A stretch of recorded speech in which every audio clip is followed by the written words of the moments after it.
unlearn, and relearn everything we thought we knew about sustainability. And our speaker today is no other person than Ms. Marilyn Obaisa Osula. Let's get to meet who our speaker is proper. Ms. Marilyn Obaisa Osula is the partner and head ESG, Sustainability and Climate Change Services in PwC Nigeria. She also oversees similar services in the West Market area in Africa. She has over 15 years experience as a business development and market entry expert and a sustainability professional for small enterprises and large corporates.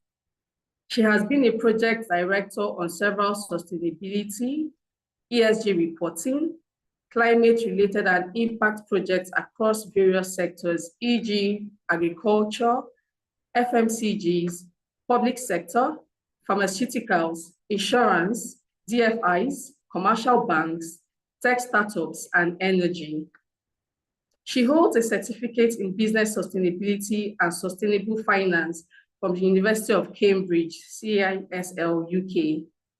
She holds a master's degree in public and development management from the University of Witwatersrand, South Africa, as well as other sustainability certifications. She is a member of the Association of Chartered Accountants of Nigeria. She's a certified lead auditor for ISO standards on environmental and quality management systems. Additionally, she was once an appointed member of the panel of experts for adaptation benefit mechanism on climate change-related matters for a DFI and served as a member of the Adoption Readiness Working Group, ARWG, for the Financial Reporting Council of Nigeria on IFRS, ISSB, S1 and S2 standards adoption for Nigeria. She has facilitated several board, management, and staff trainings over the years, both locally and internationally. She has served as a panelist and keynote speaker on topical issues around impact, sustainability, sustainable investment, and climate change. She is dedicated to the advancement of sustainable development across Africa. Ladies and gentlemen, let's give Ms. Marilyn Obaisa Osula our utmost attention so that we can learn a lot.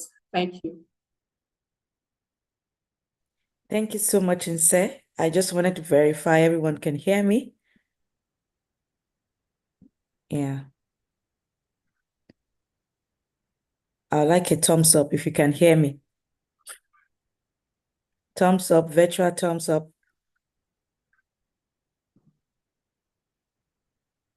So much. Okay, thank you. Thank you for the introduction. I'm so glad to be here. I was very, excited when I, got the invitation to speak at this webinar. It's a topic I'm very passionate about and a topic I feel at this time in our country will be very beneficial to both private sector and public sector organizations. And as I speak today, I want you to be free to interact irrespective of the fact that it's a virtual call. Please interact on the chat box, ask questions. It's going to be like an interactive session because we have a lot of questions to ask you as well.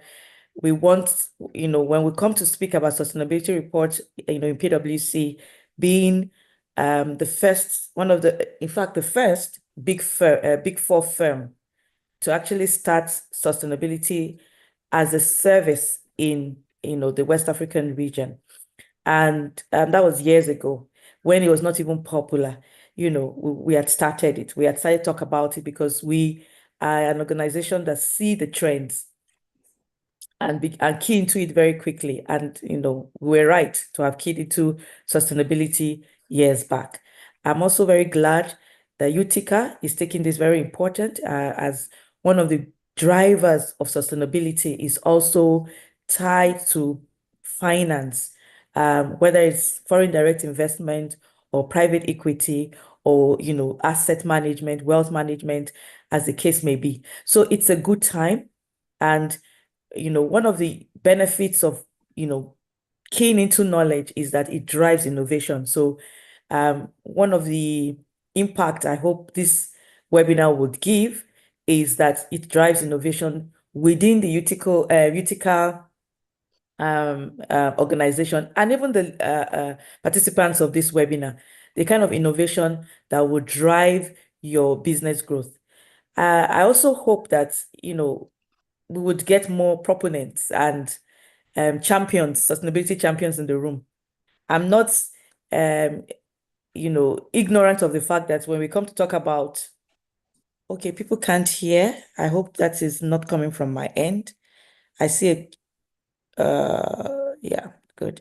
So it's important that, I let you know that I'm not ignorant of the fact that in Nigeria, when we talk about sustainability, we still have what we call the doubting Thomases. And we still have those who are sitting on the fence and say, okay, it's a trend, let's see where it goes. And we have those who are the champions.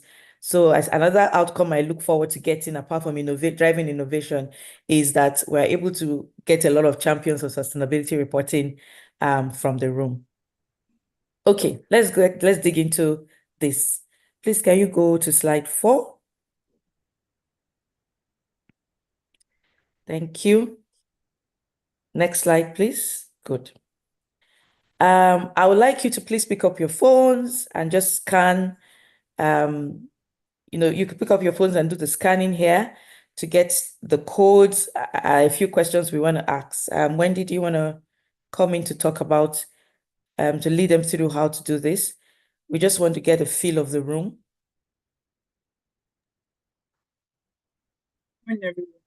So Okay, thank you. to participate in this quiz, we can just go to slido.com. When we see the landing page, we just put in this code. Alternatively, you can scan this barcode here. So you either go to Slido, put in this code, or you scan this barcode.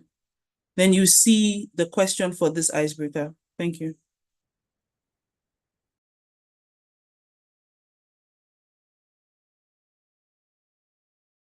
Let's give people like a minute or two to get into this.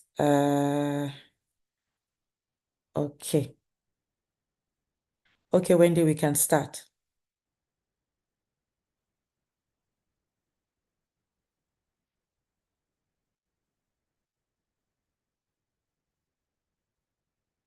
Wendy, we can start. Let's go to the first question.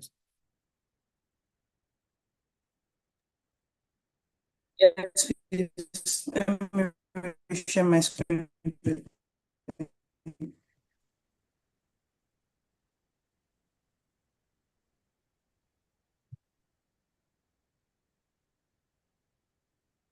Please. Confirm if you can see my screen. Not yet. We'd like, okay.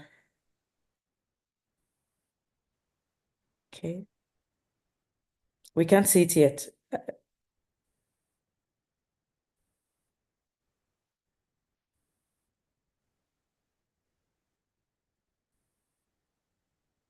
Okay.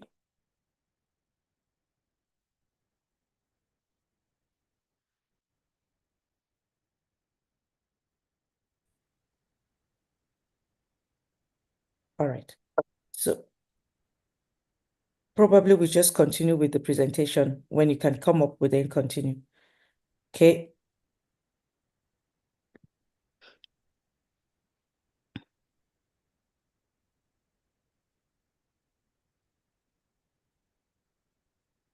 Wendy, let's continue with the presentation if the screen isn't coming up. Okay.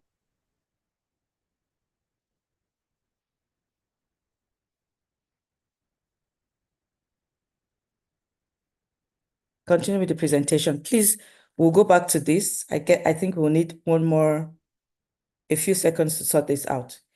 Okay. Back. Go back, please.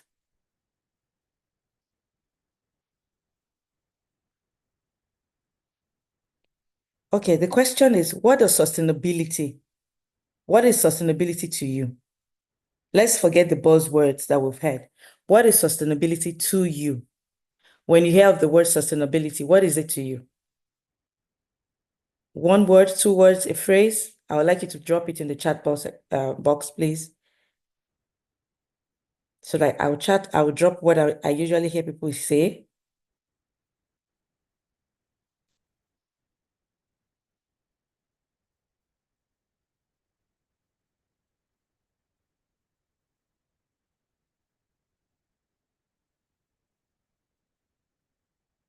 Okay, I've dropped my own popular notation I get a lot. Yes, continuation, continuity. Please keep it coming quickly. What does it mean to you? Long lasting, consistency, to manage yourself. Okay, keep going. Progressive. Future proving. We'll take a few more.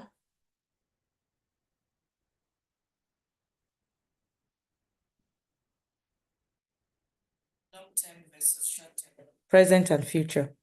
Okay, thank you. Continuity and maintaining quality. Okay. Perpetual. Okay. Keep coming.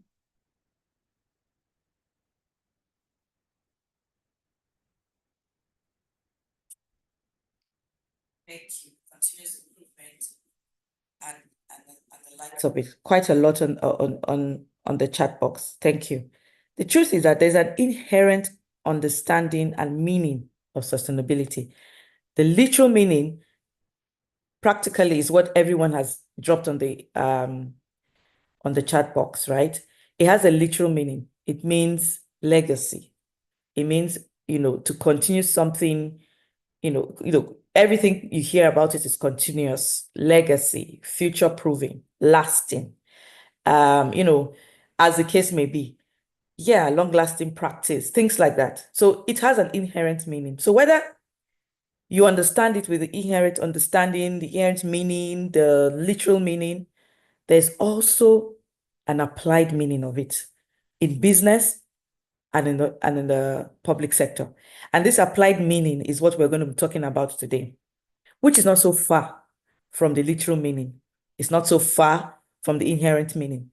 It's the same thing, but applied in a context, applied in a way that we can ask ourselves, how do we know that we are sustainable? How do we measure that we're sustainable?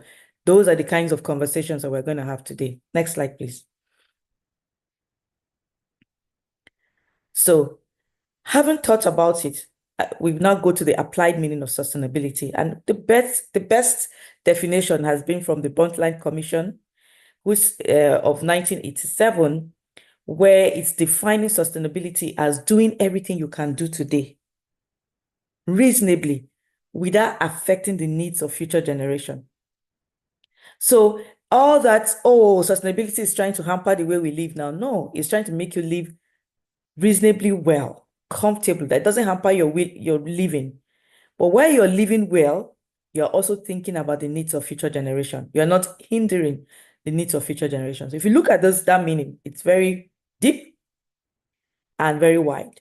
It's a meaning that you can ask yourself, so what does this really mean? Okay, what are the things I should do every single day as an organization, as an individual, as a corporate entity, as a government entity, to ensure that we are getting the best we can here in terms of your risk and opportunities, and we're not also hampering our risk and opportunities going forward. That's simply what it means.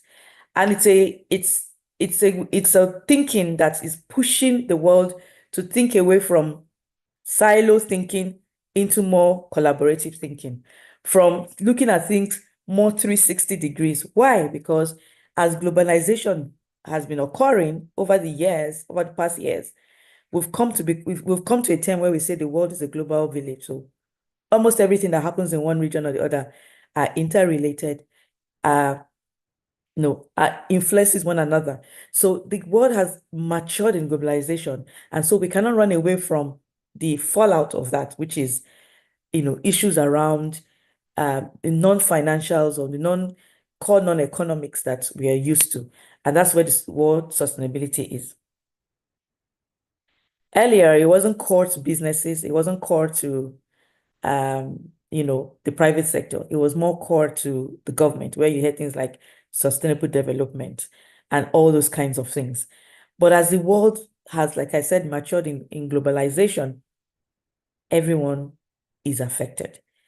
I mean, by the time I go deep into it, you begin to find how you relate to this as an individual and how you can relate to this as an organization, both private sector, non-governmental organization, or government organization. Next slide, please. So when we ask you as an organization, what makes you know you're performing? I'm sure there are lots of CFOs in the room. One of the things you tell me is that you're profitable. Some will go further in terms of, those of us who are chartered accountants, you will hear things like, your cash flow, what's your cash flow position? What's your balance sheet looking like? A couple of indices here and there that we look at to say, okay, this organization is actually performing well. We even look at what your stock prices are looking like, what's the trend, a lot of things that go into those conversations.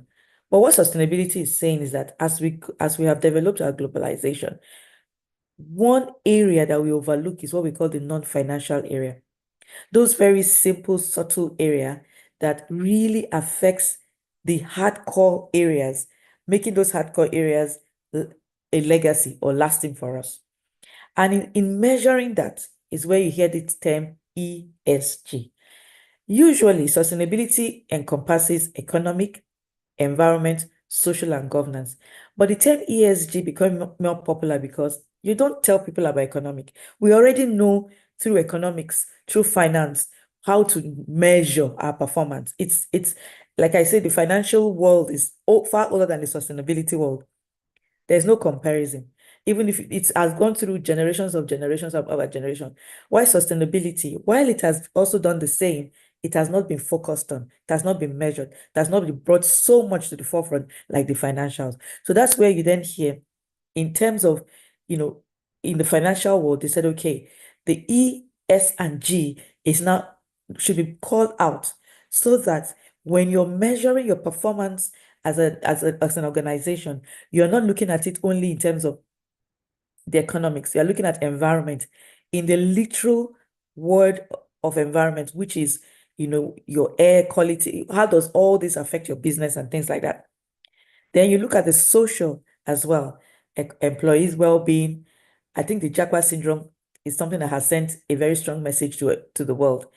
Even as a country, if you ask us one of our strongest risks, you will know it's social. So we do not overlook that social can affect the economic. These pillars, including governance, are interrelated and interdependent in a globalized world. So how then, this is then why sustainability has really taken a strong shape. And you'll agree with me in the room that you can relate to one or two of these. And these pillars for each organization are not the priority, the materiality are not the same.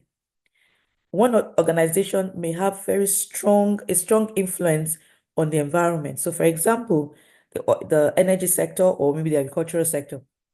So these pillars affect your business, and what you do also affects this pillar. So it's a two-way road, and you keep hearing things like double materiality and things like that. We will get into those more deeply. I just want to establish this in our minds now. So please, if you have any question, can you please drop it in the chat box before we go to the next one? Next. Connectivity and interrelationship between sustainability and SDG. Before we then go into reporting, it's important we lay this concept so that it's relatable, it's easy for us to flow with it. We're not just reading it as a buzzword.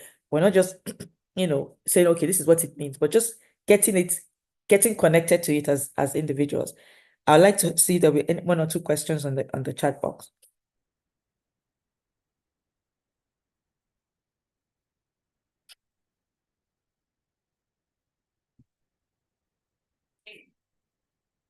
No questions yet. Okay. Let's move to the popular word SDG. United Nations SDG, Sustainable Development Goals. I've heard over and over people tell me that sustainability is for the developed world, what is all this about, and all that. And I said to them, look, sustainability, I don't know if you've heard of SDGs, and they say, yes, okay. If you go to the SDGs, if you see the first 3 SDGs, you will know that it affects you, it affects everyone. It's a call to the world to begin to focus on what matters. I'll give you an example, and I'm not being governmental here. Please don't quote me in the wrong way. What I'm trying to say, so for example, look at SDG 2 that says zero hunger. You can imagine, one of the core issues that we have been dealing with in the past 2 weeks or so in our country, Nigeria, is people saying they're hungry. So it's calling on government, private sector, everyone to say, okay, this is my social corporate responsibility that I'm even doing as an organization. These 17 SDGs, can I just even pick 1 or 2 of them and work within it? And say, okay, for example, Utica has picked education as one of their quality education. So knowledge sharing is one of the things that they're doing. We don't want your social corporate responsibility to just be donating. No, it has to be strategic. That's what the world is saying. It has to be impactful. And so they had brought up 17 goals that will bring about sustainable development, whether it's came from the private sector or came from the public sector, that would impact our well-being here and also help in building a lasting legacy for the future generation. So those are the kinds of interrelationship between the SDG and sustainability. So if you even look at the SDGs, you can divide it into your E, which is the economic, your environment, which you can see as SDG 13. You can look at your social, which can fall under no poverty, hunger, zero hunger, and the rest. And your G, where you're looking at partnership, you're looking at peace, you're looking at justice. So it is things that we can relate with. It's not far-fetched. It affects us here in Africa. It affects also the developed world. And I hope with this background, first of all, I have moved people from the middle, where you're just sitting on the fence, all the way to the champions. And also move people from this is about the developed world into thinking about it in a more relatable manner. Thank you. Next slide. I'm not getting any feedback from the room, so it's not making me know if anyone is listening. Next slide, please. I want you to please interact with this conversation, ask questions, drop comments in the chat box. Okay. Now, let's now go to reporting. They say whatever is not measured is assumed not done. If you're not measuring, you're not tracking, you cannot tell me that you're doing sustainability. And so that's what reporting does. Reporting helps us to track, okay, this thing that you have placed and said, this is your targets, your budgets and everything, just the way you do your financial reporting. Let's see what you've been doing over time. So that's what the reporting is all about. So you have things like, and it's luckily we're in the time where a lot of regulations have come up.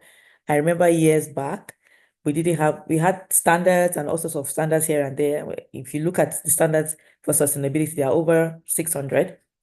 And people will tell you, look, especially the CFOs, and I'm happy that we're talking to a few people from the capital markets, asset management, everyone wants something that you can measure, you can compare and things like that. So those were the questions they were asking. Oh, is there a regulation? Is there a global baseline standard like, we have for financial reporting that will help us look at the sustainability report and know that? So those are the kind of questions that they were asking. And so we are in the time where that has happened. We now have what we call the IFRS S1 and S2. And Nigeria has positioned itself to be an early adopter of it. We have actually adopted it. We'll get into it, about 4 Nigerian organization has taken the step to be about one of the first 4 in the world to kind of showcase, their sustainability reporting in that light. And so we have a global baseline standard that you can use to do your sustainability reporting, and it can be comparable from across the world, just like your normal IFRS standards that you use for your financial reporting. Also, what is driving sustainability reporting is also what we call sustainable finance. And that is, financing now is asking for more performance beyond the normal financial performance that they want to know what your sustainability performance is. They want to know what is your female to male ratio on your board. They want to know how inclusive you are. They want to know so many different standards, different targets and metrics they're requiring. They want to know that this is your business. If there's one or two climate scenarios, will it stand the test of time? We've known some business to fall totally. They want to know if there's a government scenario, will this business last in the next 4 or 5 years? So those scenarios are being played now, and the world is beginning to see its risk far beyond the traditional enterprise risk risk that we know, enterprise-wide risk that we know. So there've been regulation coming up, so we're in that time. There's increased voluntary reporting happening already. And of course, with time, there's going to be mandatory reporting. We'll get into that more. Let's keep going. So I've spoken about this as well. So I've established that the financial reporting that we are used to has moved over decades and, if possible, even 1 or 2 centuries, But then sustainability reporting, back please. Sustainability reporting is now gaining grounds. And one thing I want us to know in this room is that they are interrelated and they affect each other. Next slide, please. They're interrelated and they affect each other. Now, what are the drivers of sustainability reporting in our climate? And by our climate, I mean Africa generally. One is the regulatory compliance that is coming up. Whether it is regulation from Europe or America, the truth is that we trade with one another.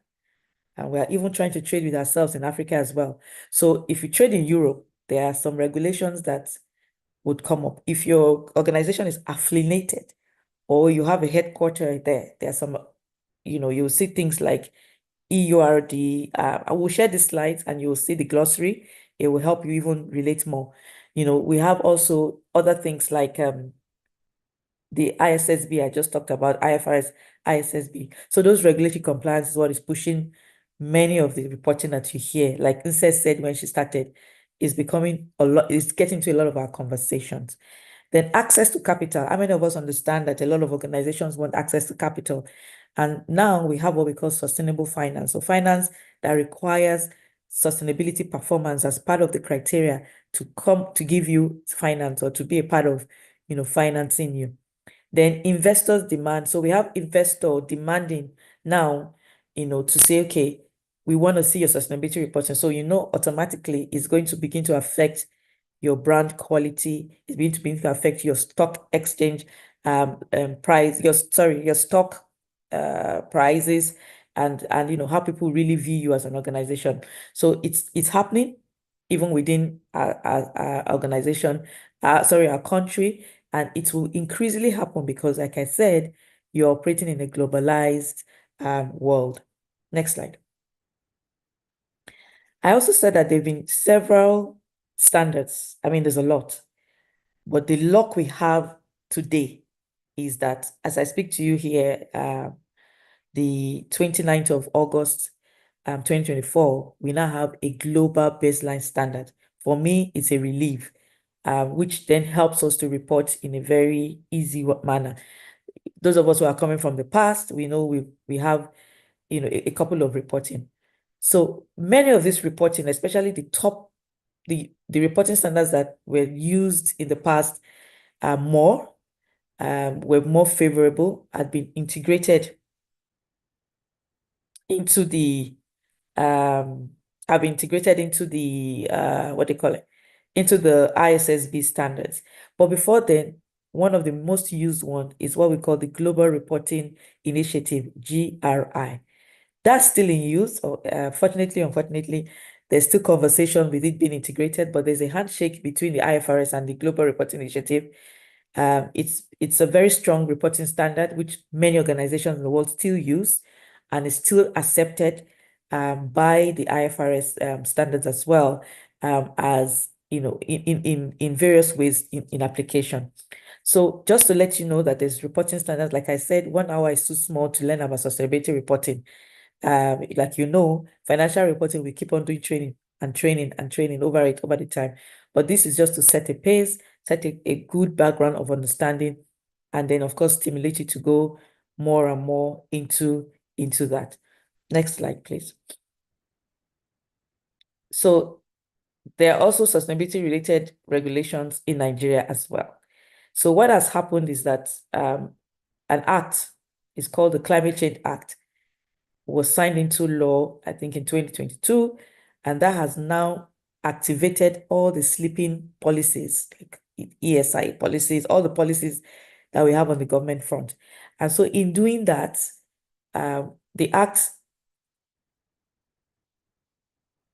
okay, we will get to that. So this act is now, being operationalized as we speak. I mean, a lot of programs started from 2022, and I think it will, now that we have, settled down into our new government, because of the change in government when the act was signed, it kind of slowed down the operationalization in my view. And so now that we have a change of government and the government has settled in at least by 1 year, we'll begin to see a lot of actions in that direction as we go, as I understand it to be. Next slide, please.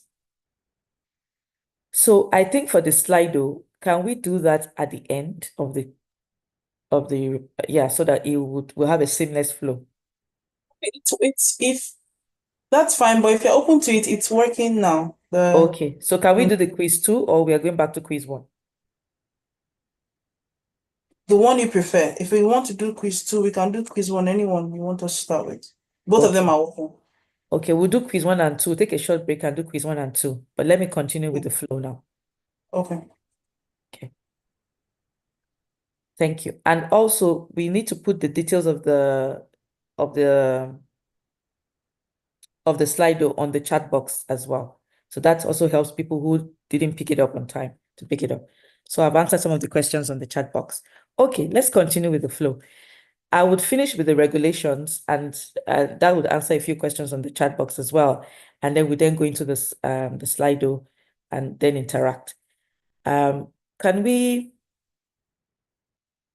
now, as we look at this, if you look at the regulations, some are core sustainability regulations, some are sustainability related regulations. So across board, you can see that it is now being integrated. Some have been integrated long ago, especially for the banking sector. You have the Nigerian Sustainability Banking Principles.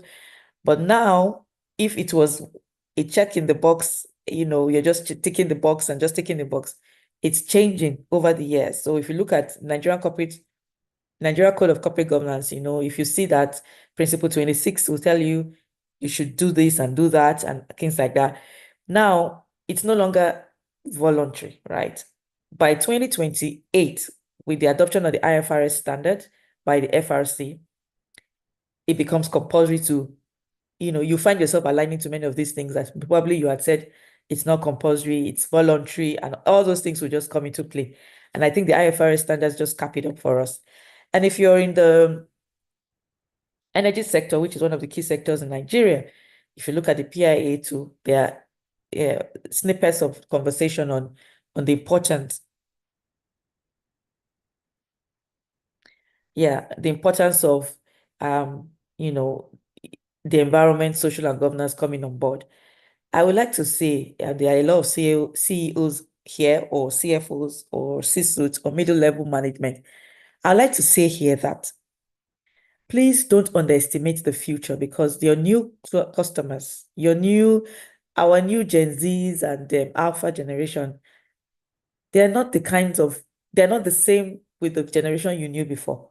So if it's easy for you to say, oh, things will continue as normal, nothing will change, I doubt that very much. So let's begin to take a lot of these things very importantly and ask ourselves, where do we stand as an organization with sustainability? Then to cap it up is the Climate Change Act, which was for us to align with our, energy transitioning that we are doing, which is that energy, when you hear energy transition, whether it's just means you are doing your transition considering human beings, being social, understanding, inclusiveness. Whether it is just or it's just normal transition you're doing, the truth of the matter is, in the next few years, the products, energy products will face competition. Whether it's, gas, which is acceptable as clean, at least in the time being, or you're looking at solar, or you're looking at hydro, or you're looking at hydrogen, which we now have green, blue, I think, and brown hydrogen. A lot of competition will come up. It just takes one innovation to make some of those things scalable, to make some of those products affordable. And that's it. With all the AI and technology we have now, you cannot underestimate the future. That's the bottom line message to those of us in the energy sector. And of course, all the sectors, including every sector uses the energy sector. So we understand that and how this interplays with our financials as well. So it's very important that we look at these things as the regulations begin to gain more strength. And yes, the Financial Reporting Council is doing a lot to push for this transparent reporting. At the phase that we are in now, they are doing a lot of capacity building sessions, a lot of roundtable sessions. So please go to their website and check. You will find that there's a lot of upskilling they are also doing as well to ensure that we understand where the position of sustainability in our entire corporate reporting as an organization. Next slide. And if I've answered your question, you can just do a thumbs up on that so I know I've answered your question. Next, a virtual thumbs up. So next is, this will be for reading. Next slide, please. Let's quickly go off so that we can go into the slide. No, not the petrol. Go back to climate. No, everyone is used to this one. Go back to the one for Nigerian climate change is the new one. Okay, good. So the Climate Change Act, right? I know we're all used to most of the other standards, just that we do not know that there are a lot of sustainability. Maybe we overlook those sustainability statements there, but we just brought that up for you to understand that you can't overlook them anymore. But the act here now says that organizations will then have to have like a climate action plan. You need a climate change officer or an environmental sustainability officer at the minimum, especially if you have, for private organization with more than 50 employees. Annual reporting will be required. All these are being worked on. There's not been released, but this is what the act is requiring, but it has not been operationalized yet. But with the push of mandatory reporting through the FRC for the IFRS S1 and S2 standards, which starts in 2028, this will definitely progress. What can this do for us? A lot. Maybe when next Utica calls us for a webinar training, we'll just pick this act alone and talk about it. There's a lot to talk about on sustainability. So, but just for you to know that this exists and just to get to sensitize you towards that. Thank you. So it's also a driver of foreign direct investment. It's also going to be another economy for us. There's a lot of business packed into this act as well. Next slide. When we are done with IFRS, okay, before we go into the IFRS standards, which for me is where the mandatory sits from 2028 and the journey to 2028, what you should be doing. Let's take the quiz now. So can we do the quiz one? Over to you, Wendy.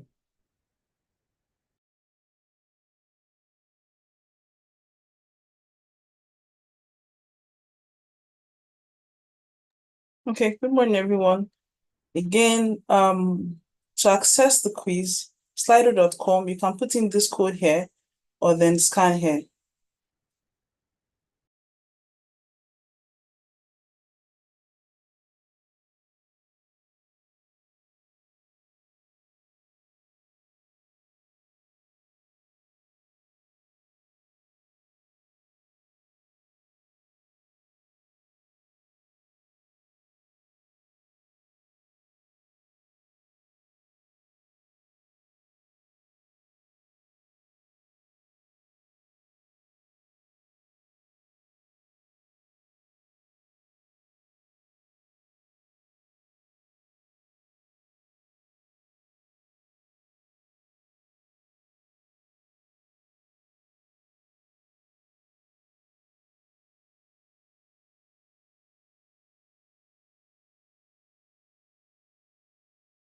So I think the first question has already been answered, right? Let's see what the result is for the first question, what people have said.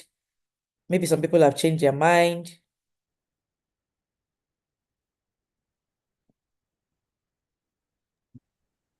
Yes, they're typing as they respond to come out like a word cloud. So waiting for their responses. Okay. So we have how many participants in the room? 57 participants. So we only have 5 people that have responded. We need more people in the room to respond and quite quickly, so we're not against time. If we can get 50% responding, we'll move to the next question quickly.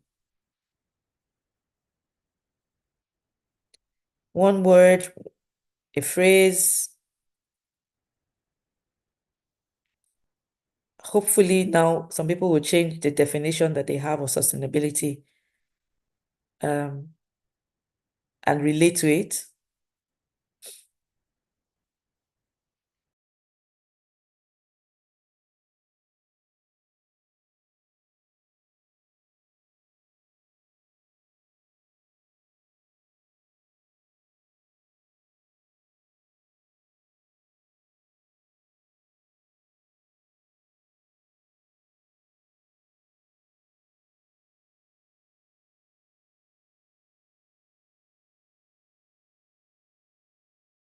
Thank you very much, Utica. We'll send this to you. I think that would also be a very good feedback to everyone in the room, things you can read through and discuss and as the case may be. Thank you. I'm loving the new definitions I'm seeing here and all that. Thank you so much. Fantastic. It feels that we are all listening. Can we go to the next question? Unfortunately, we can't wait for up to 50%, but we would keep going. We would take, yeah. So the next thing, what are the key areas to report? Sorry, what do you think can pose a challenge to preparing a sustainability report? Without you even knowing, we're not getting to that session yet. So what is we have 10 minutes to get into that session quickly. We'll do that. Good. So what do you think will be the challenge? Okay. Everyone, so to join this, you can scan here or use this code on Okay, the link. inadequate funding. So I think what we can also do to save time, Wendy, is to do this Slido after the whole presentation. Probably would then get people to concentrate more, if that's fine. Yes, some people have said lack of standardization will be okay, good. It tells me that we need to continue the conversation. So let's go to IFRS standard. So, Israel, I see your comment. There is standardization right now. It's ongoing, and that is that we now have the IFRS ISSB S1 and S2 standard. And if you live in Nigeria and you operate in Nigeria by 2028, if you are a PI, which is a public interest entity, you will be required to report mandatory on it. So there's standardization. You need to understand the standards, and it's for you to have someone who has your chief sustainability officer, your head of sustainability, work closely with your chief financial officer and your chief risk officer. These three, and I'm telling you for experience, you need to work together to be able to get this going for your organization. It's and by the time you see that report, you see your targets and your target matrix, or you see your balance scoreboard, whatever performance platform you work on, you will really love it. You will see your organization in a more 360-degree kind of way. So there's standardization. So I think it's not going to be a challenge. The challenge is more going to be like your capacity building, people getting to understand the standards. The standard is not a what do you call it now? A double entry that the CFO is used to say, oh, debit here, credit here. Debit here, credit. So it's a bit is requiring a lot of thinking, it's requiring a lot of stakeholder engagement, it's requiring a lot of collaboration, to say, okay, how does this affect our financials? If we don't do X, Y, Z, what are our risks? So the risk officer is now pushed to think about risk way beyond what they are used to.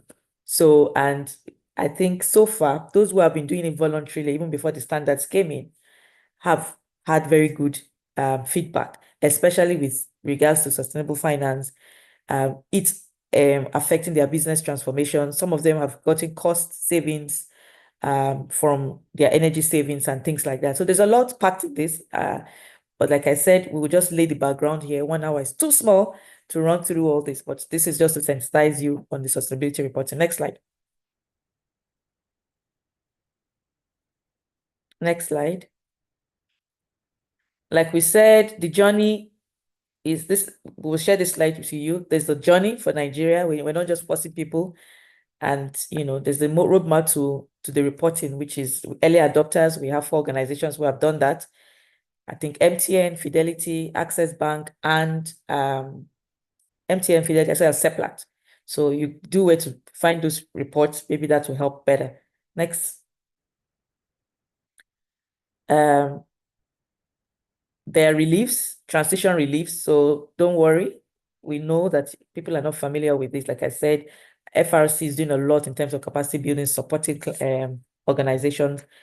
This is through the years, as 2028 is still like 4 years time or so.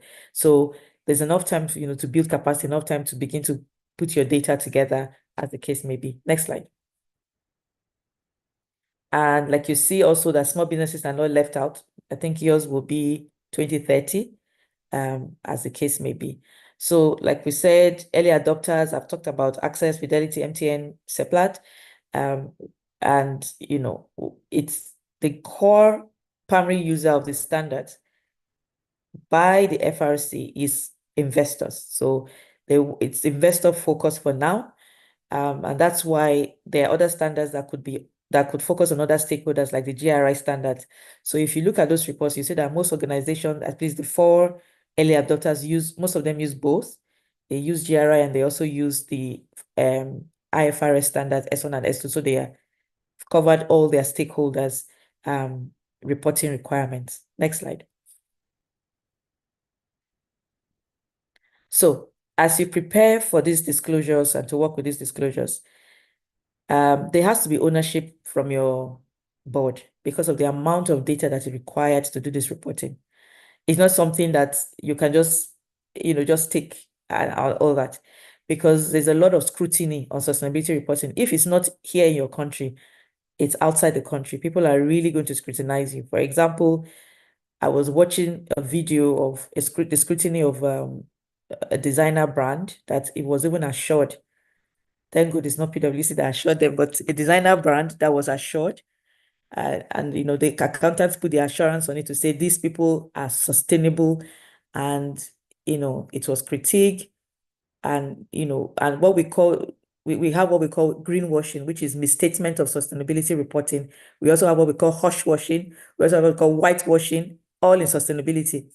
So please, it's important you get the right governance structure in place.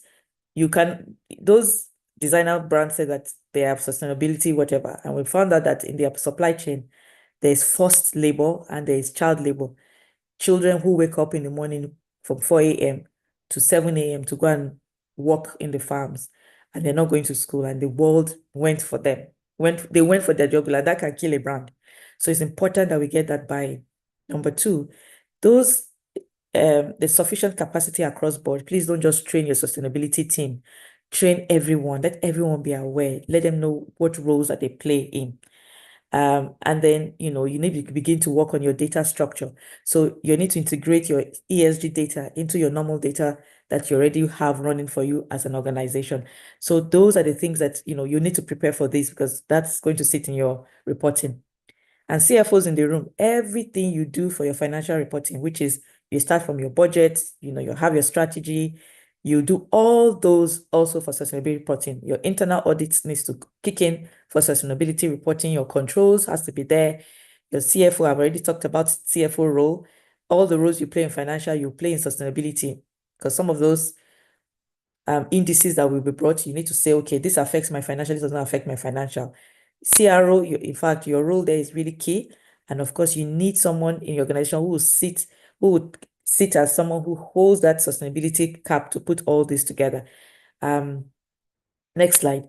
It's the beautiful thing about it is that it helps us get to where we want to be in Africa. We want to have an Africa that is socially inclusive, an Africa that has good environment, an Africa that has good governance, an Africa that is looking at its economic, not just as GDP, but looking at the human factor in it, looking at the environment factor, looking at building businesses and building impact and lasting legacy. So all of us have a role to play in it, both as private organization and public organization. As I know, we have a mixed audience here, so I hope I'm speaking to everyone. Your 6 steps to disclosure. First is strategy. Please, you cannot report what you don't have a strategy on. You need to have strategy. What is your sustainability strategy? There you understand what is material to you, what is material to your business, what impacts your business, and what does your business impact. Those sits under your strategy. And when you have that, it tells you what data you require and what data you should be keeping. And then you take your approvals. Please get all your approvals. Sometimes we go in, the board doesn't understand what we're saying. Sometimes you go in, the management is saying, look, we're just doing this thing because, we need all those buy-ins, and internal communication. It requires a lot of stakeholder engagement as well. Then, of course, you must validate your data properly. And then, of course, you disclose your report. It's not about a competition. Please disclose transparently and take your journey. It's a journey. Everybody is at different parts of the journey. Don't compete at your detriment. Please disclose as you're growing. And it has to be related to your business model. So some people will go and disclose something that is so different from the kind of business that they do. So there's a lot that goes into here, and there's a lot of approach, methodology that goes into here. It's not just, oh, we just want to do social and you just tick it, we are social. There's a lot that goes into the reporting. Next slide. Okay, so I would keep this case study for your further reading, and I would like to take questions at this time so that we are within time. And if you ask any question within where my slides are, I will then pick those slides and explain them. So let me take a back step and let Inse take control of the question and answers, because I know there will be a lot. Like I told Inse when she told me 1 hour for sustainability reporting, I said it's not enough. You can do part 1, part 2, part 3, so that people will really get to understand it very well. Thank you, because it's also new to a lot of people, so we need to take our time to explain it properly. Thank you very much. And over to you, Inse.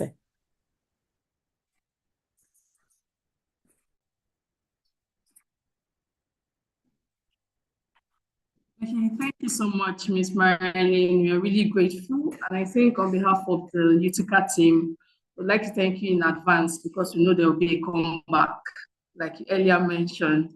So while we were talking, there were lots of light bulb moments for me.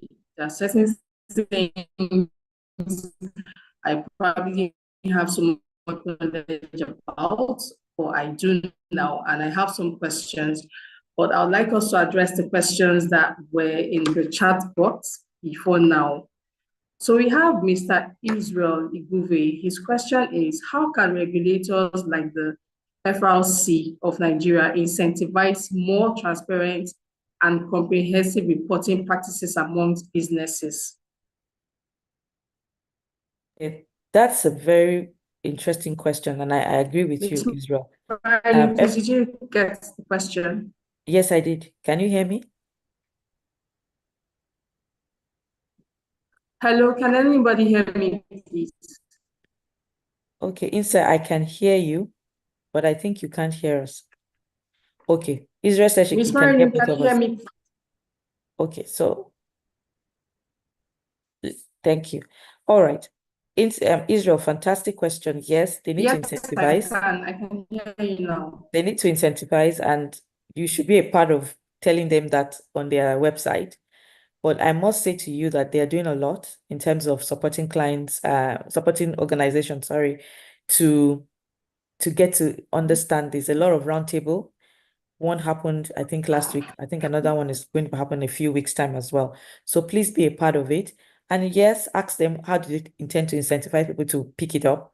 But a lot has gone in. This journey started in 2022. They've been doing a lot to, encourage organization. They've gone to the NGX, they've gone to different sectors.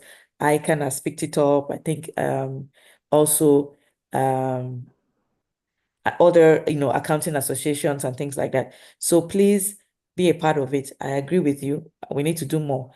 Also, the more we have showcased, now that we are showcasing those who are doing early adoption, we are hoping that this would bring in a lot of sustainable finance into our climate. That's one work for me that will be fantastic for Nigeria, that we harness sustainable finance both for large and smaller enterprise. Next question. Okay, so we have another question in the chat box. Someone's asking, how best can organizations draw up sustainability framework? I know you earlier talked about running it by the board. However, what cadre of people should you bring in when you're trying to draw up your framework? I think I'll just add that to that question. Okay, so I would say the middle management should be very involved, as hands-on as possible. Like I said already, that board, there has to be a board buy-in, so that then gives you that support already from the top. The tone has to be very loud and clear from the top. But middle management should be very hands-on, in terms of ensuring that it's operationalized and is well thought through.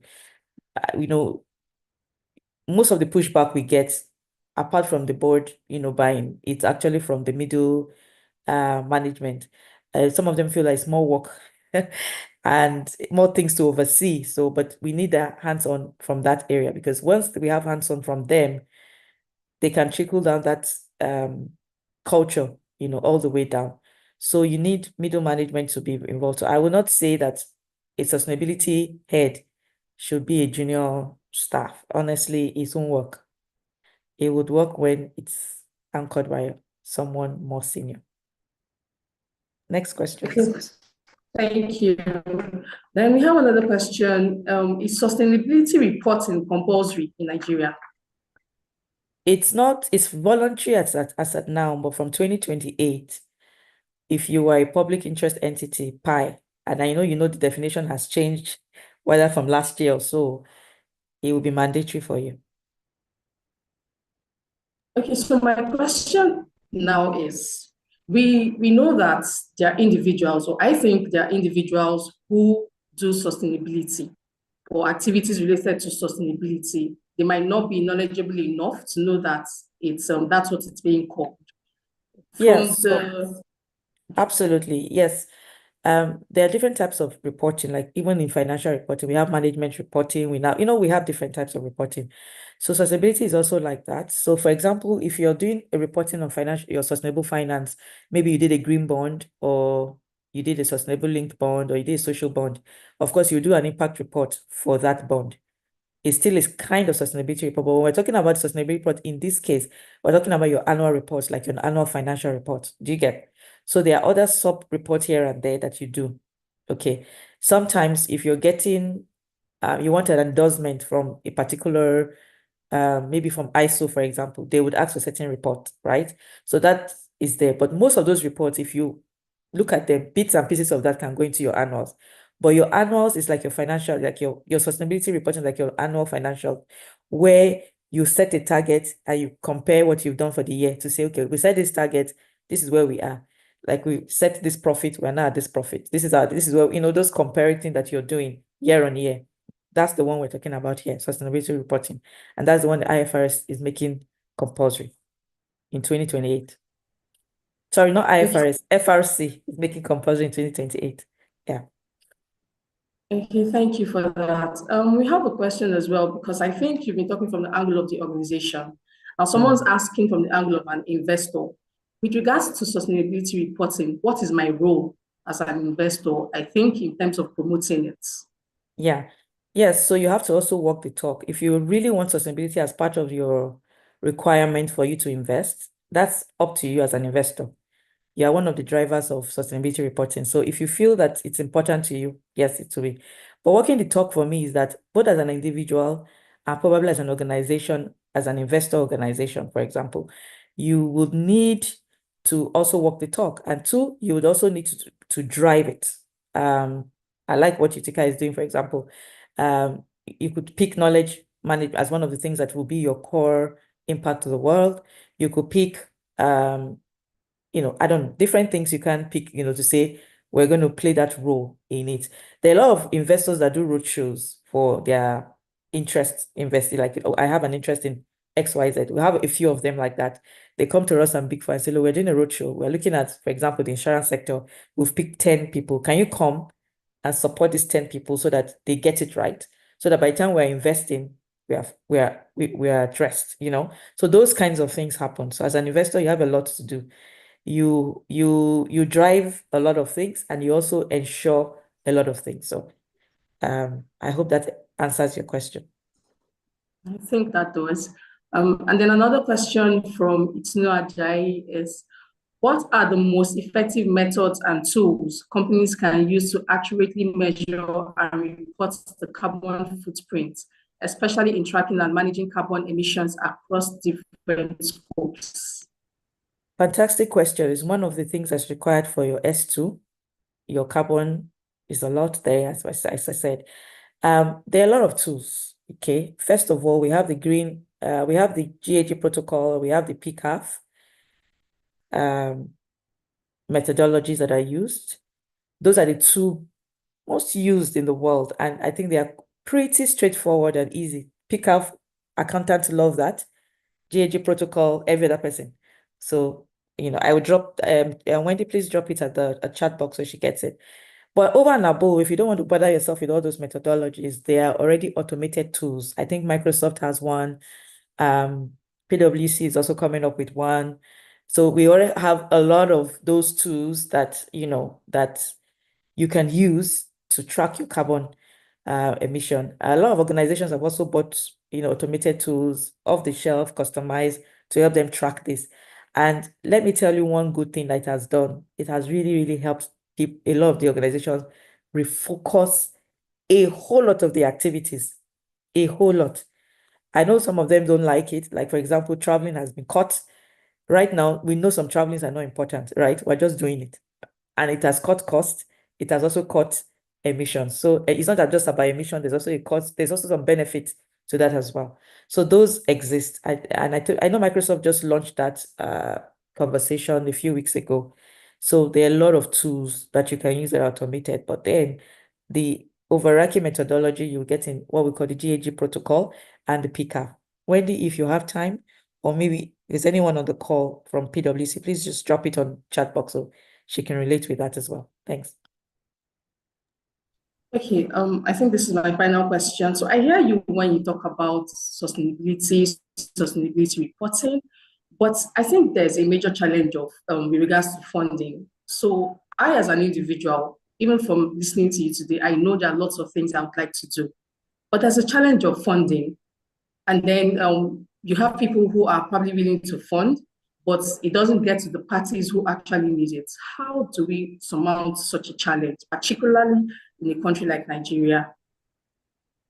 I'm going to pose that challenge back to you as Utica Capital. I think you stand a very strong position to do that. A lot of the, and your, likes of organizations, you need to have a webinar on sustainable finance. You then understand that you guys play the greatest role in getting the finance from the impact investors to the fundee, for lack of the word to use, the people who need the funds, right? And in doing that move, right, you will require a lot of advisory, okay? So you have to ask yourself, where do I want to play and where do I want to bring other parties in it? In terms of our country as Nigeria, I think we've done quite well to open the room for sustainable finance. Maybe there are some indices that maybe some investors maybe still be thinking around, but there are some investors that are ready to take the risk, right? So we need to do like a webinar on sustainable finance or a learning on sustainable finance, a roadshow on sustainable finance to make that happen. You understand? And one of the things that FRC has done to make that really bring that to the top burner for Nigeria is making this IFRS, ISSB reporting compulsory from 2028. So we don't have, we build our investors' confidence in our sustainability report, so that the impact investors are kind of more confident that, okay, there's a reporting that will come out that we can then say, yes, we have confidence in, right? Because it's based on these standards here and there. And of course, there will be auditing and there will be assurance required at different levels as you look at the adoption roadmap. I don't know if we can drop the adoption roadmap sample here, but we can send it with this presentation so you can read it yourself as well. So yes, I'm sending the challenge back to Utica Capital. Take up the challenge, do the roadshows and organizations within the same sector as yours. Actually, I would really love to see you will take hold of this because it's your space. Okay, thank you so much. I believe you're going to welcome us into partnership so that we can make it really good. I don't think there's any other question. I can't see any other one. So on this note, I'd like to say a very big thank you to you, Ms. Marilyn Obaisa Apostula. We appreciate your time and the opportunity you've given to us to glean from your wealth of knowledge. We do not take it for granted. On behalf of the entire Utica team, we say thank you, and we know there will be another one. And then to our attendees, we are grateful for sticking with us thus far. Once again, this webinar was put together by Utica Capital Limited, a funds and portfolio management firm, and we are located at 124 Norman William Street, Ikoyi, as displayed on the screen. You can reach out to us on our phone number 07031648649 and on our social media handles to have more information. I will then share mail or chat or any means you want to reach away next time on our Utica Discuss. We want to wish you a very beautiful day and we wish you a very great year ahead. Bye everyone. Thank you.